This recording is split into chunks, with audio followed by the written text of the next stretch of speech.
So ayan guys, bagsak yung UT natin dito. Ito yung tinira ko kahapon. So sa kabuuan, itong part na to yung bumagsak. Ayan. Mga isang ruler yung haba niya. Puntuwid na. Re-repair natin yun. Isa pa lang nakikita kong tama. Hinukay ko na siya ng malalim dito.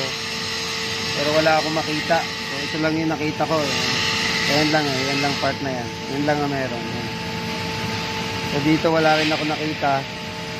Saka dito. So hanapin ulit natin. Malalim na yung nahukay ko. Natapos ko ng hukayin to. So nakakita lang ako ng tama dito sa parte dito at saka dito, no. Pero dito wala ako nakita sa kahabaan na to. Pero dahil naglagay siya ng label dito na ito yung markings niya, no. So somewhere dito meron din. Pero wala talaga ako nakita. So hopefully pag nag-root pass ako, tamaan na lang natin siya, no. Malusaw natin yung problema kasi medyo malalim na. Maabot ko na yung back weld niya, baka mabutas na.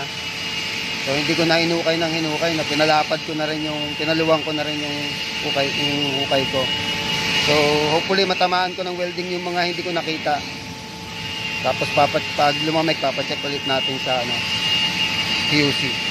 So ayan guys, na-repair na natin. Ito. Hintayin na lang natin lumamig para mapa ultrasonic test na. Ayan guys, kine-check na yung gawa natin.